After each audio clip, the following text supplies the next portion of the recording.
보도록 하겠습니다. 여러분 보시면서 구독과 좋아요 알림 꼭 부탁드립니다.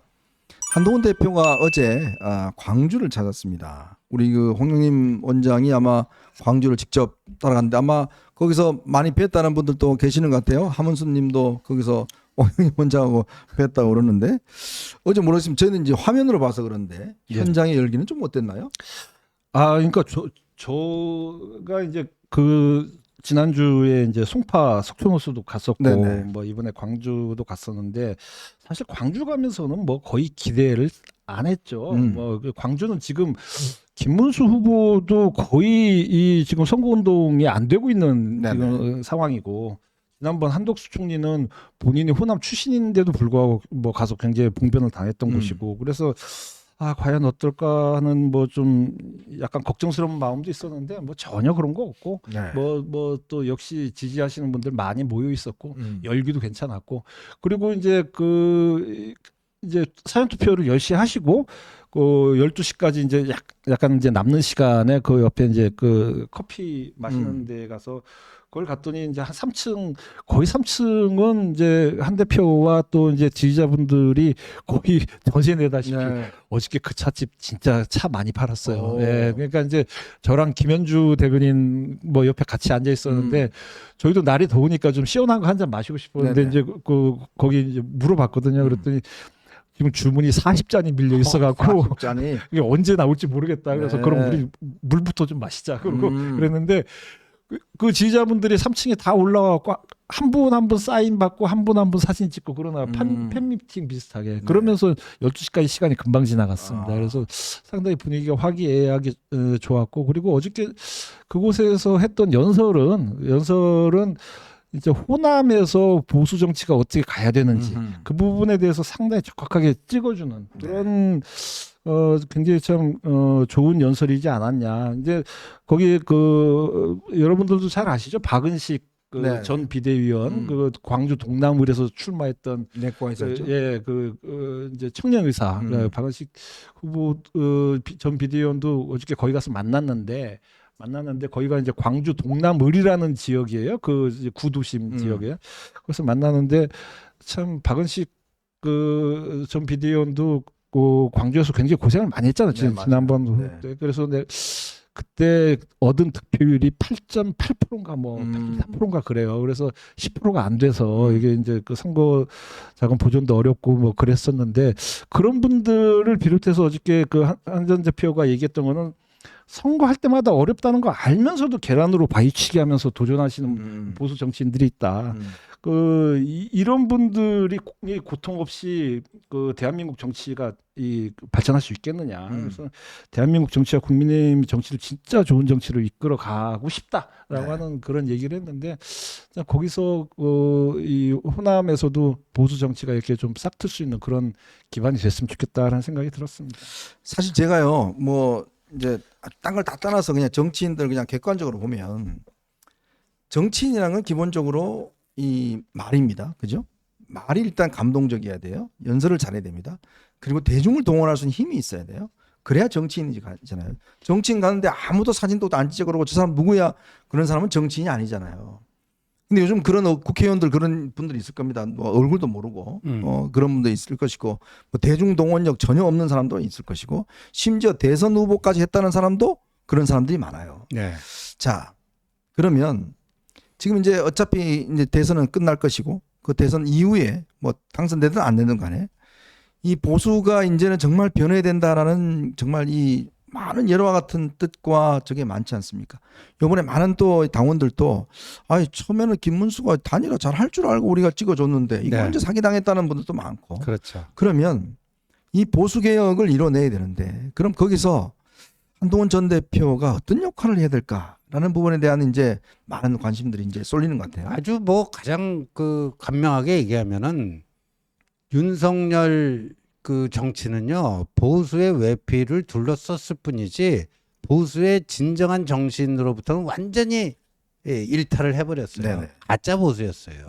윤석열 보수는 가짜 보수고 친윤 보수도 가짜 보수였어요. 그런 게 보수면요 보수 정치는 다시는 이 땅에 발붙일 수가 없습니다. 네. 다시는 집권할 수가 없습니다. 그러니까 한동훈이 자유민주주의와 공화주의와 법치주의와 뭐 이런 제대로 된 시장 경제와 여기에 입각한 진짜 보수 그거를 다시 이 당의 그 주류로 만드는 거. 네. 뭐 그거라고 봐야죠.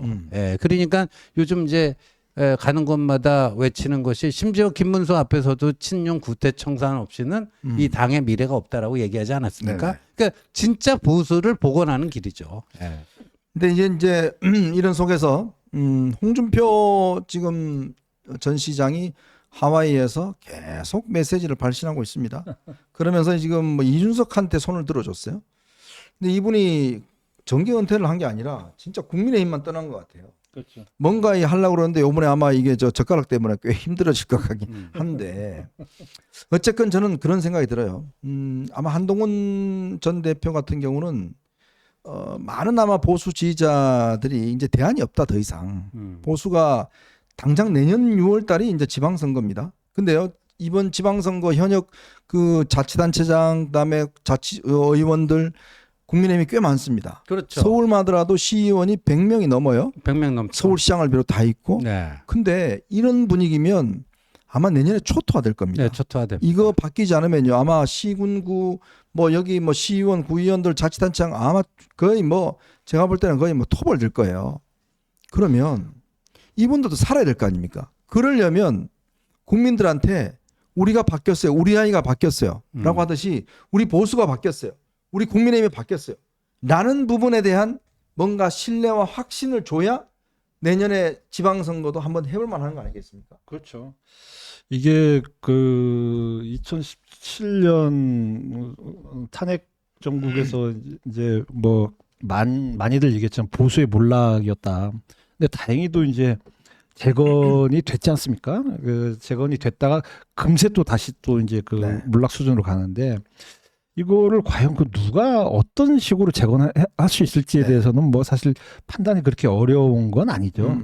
근데 아까 이제 그 말씀을 하면서 제가 드는 생각이 이게 정치는 일단은 이제 연설을 잘 해야 되고 또 대중 동원 능력이 있어야 되고 네. 뭐 이제 그런 아주 정치인의 기본적인 그 자질이 필요하다라고 하는 거는 굉장히 중요한 얘기인데 제가 작년 총선 때 이제 여의도 연구원장 하면서 그 한동훈 당시 비대위원장하고 가장 많이 고민했던 부분이 뭐냐. 그 전국을 돌아다니면서 그걸 하잖아요. 전국을 돌아다니면서 이제 그 선거 지원을 하고 다니지 않습니까? 그러면서 혼자 하기에는 이게 몸이 하나밖에 없다. 그렇죠. 그러면은 사실 그 정도의 그 유능한 스피커가 한 두세 명만 있어도 이걸 좀 수도권이나 뭐 이런 데서 역할 분담이 되면 네. 효율적으로 선거 운동을 할 수 있겠다라고 해서 그 과연 누가 그 역할을 할 수 있을지 아무리 생각해도 떠오르는 사람이 없어요.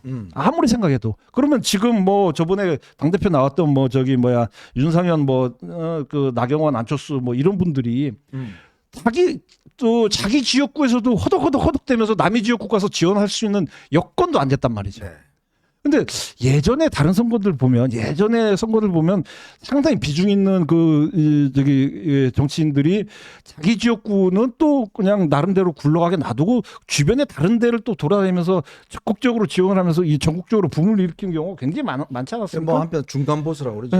예. 근데 없어요. 음. 아무도 그 역할을 할 사람이 없어요. 근데 지금도 마찬가지입니다. 지금도 마찬가지인데 그 본인 스스로의 능력도 생각을 안 하면서 자꾸 이게 끌어내리기만 하려고 하는 정치가 이쪽 보수 정치의 앞날을 굉장히 어둡게 만들고 있다. 그런 생각이 듭니다. 근데 어쨌건 이제 이 선거가 결과가 어떻게 되는지 모르겠지만 과연 이제 선거가 어떤 이 뭐 당락과 또 표차에 따라서 이번 선거를 망쳤던 친윤에 대한 일단 심판론이 우리 당원들 사이에서는 꽤 많이 일어날 거 아니겠습니까? 네, 그렇게 봐야죠. 네. 그래서 저는요.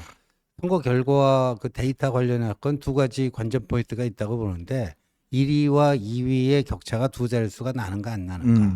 그다음에 3위가 두 자릿수 득표를 하는가 네. 안 하는가. 그 두 가지가 좀 관전 포인트다 이렇게 보여지는데 만약에 두 자릿수 격차가 난다면요. 그건 어떤 의미로도 이제 뭐 그 우기기 잘하는 사람이 암만 잘 우겨도 젖잘싸가 안 통할 거예요. 네네. 예. 자, 그때가 이제 힘을 비축해야 될 것 같습니다. 그리고 이제 뭔가 아마 그런 걸 시도할 것 같아요. 지금 이재명은 당선된과 동시에 만약 당선한다면 내란 특검을 할 겁니다. 내란 특검을 해서 국민의힘을 내란 정당으로 낙인을 찍으려고 그럴 거예요. 위헌 정당. 이걸로 아마 위헌 심판을 하려고도 할 겁니다. 아예 싹을 자르는 거죠. 그러려면 이런 내란과 무슨 뭐 이런 것에 가장 자유롭고 가장 이거를 적극적으로 막아낼 수 있는 사람이 누굴 것인가. 이제 이거에 대한 당원들의 판단이 들어서는 거죠. 두 번째는 이 보수, 이제 이 구태스러운 보수를 어떻게 하면 새로운 보수로 만들어낼 수 있을 것인가. 즉 새로운 어떤 이 개혁 보수로 탈바꿈할 수 있을 것인가. 이제 그거에 대한 어떤 리더가 나타나야 되는 것이고요. 그러기 위해서 제가 볼 때는 이제 지금 한동훈 전 대표도 뭐 여러 가지 지금 메시지는 하고 있습니다만은 저는 이 시군구 의원들, 그다음에 자치단체장들 이런 이제 당의 어떤 뿌리를 이루고 있는 분들 있잖아요. 이런 분들하고의 어떤 공감과 연대가 형성이 되어야 될 것 같아요. 지금 이 국회의원들은요, 제가 볼 때는 이 친윤들 이 기득권 때문에 이거 잘 움직이지 않을 것 같아요. 그런 분들과 광범위하게 정말 이 뭔가 이제 당을 압박을 하고 개혁을 하고. 왜야? 내년에요. 이분들 집에 갈 분들 많습니다. 그렇죠. 집에 그냥 끈떨어서 갈 분 너무 많아요. 살려면 개혁해야 돼요. 그러면 죽습니다. 살려면 지금 서울시내 구청장들도 꽤 많거든요. 내년에요. 쉽지 않습니다. 이거 아마 민주당이 완전히 입술 수도 있는데 그거 막아내려면 그분들이 개혁이 필요해요. 국민들에게. 특히 수도권 같은 경우에. 이제 그런 것에 대한 어떤 광범위한 연대가 형성이 돼서 이 힘을 가지고 뭔가 어떤 변화의 동력을 삼아내면서 이 구태들을 좀 일소해내는 저는 그러한 과정이 이제 앞으로 좀 필요하지 않을까라는 그런 제안을 좀 드리고 싶습니다.